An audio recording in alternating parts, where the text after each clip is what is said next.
Mısır'a selam, direnişe devam. Mısır'a selam, direnişe devam. Mısır'a selam, direnişe devam. Allahu Ekber.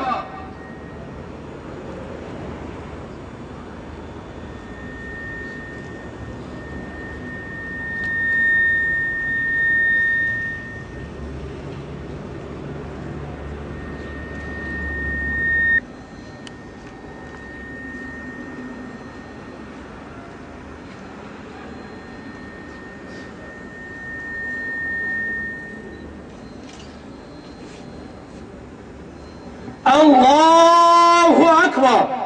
Esselamu aleyküm ve rahmetullah. Esselamu aleyküm ve rahmetullah.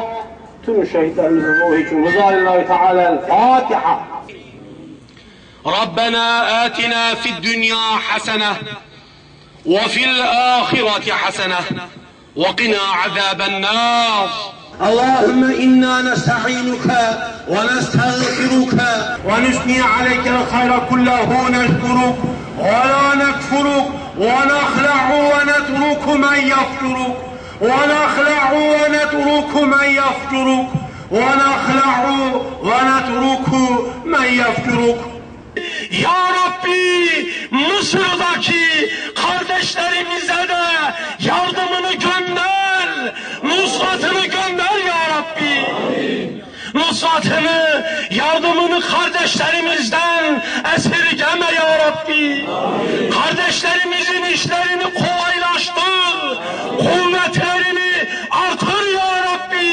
Amin. Şehitlerimizin şehadetlerini ve şehitliklerini makbul eyle ya Rabbi. Amin. Afganistan'daki, Irak'taki, Suriye'de ve tüm dünyadaki kardeşlerimize şu mübarek günlerin hatırına ve hikmetine bir nusrat ya Rabbi. Amin. Bir nusrat, bir yardım ya Rabbi. Yeryüzünün muhtelif yerlerinde ümmet belalara düçar olmuş. Ümmet birlikten, vahdetten, İslam şuur ve bilincinden uzak kalmış. Şu Ramazan'ın hatırına ümmette bu bilinci, bu ruhu acilen kıl Allah'ım. Allah sizlerden razı olsun. Kardeşlerimize dua edelim. Şu anda elimizden bu geliyor. Şu mübarek günlerde o aziz insanlara Allah rızası için canı gönülden yattığımızda, kalktığımızda, her anımızda duamızı esirgemeyelim. Mısır'da İslam'ın zaferi ve başarısı ümmet için çok önemli kardeşlerim. Çok önemli. Birileri, o cuntacı zihniyete sahip olan birileri bunun farkında.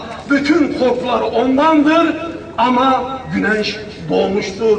Hiçbir güç güneşi balçıkla sıvama kudretine sahip değildir Allah'ın izniyle. İnşallah.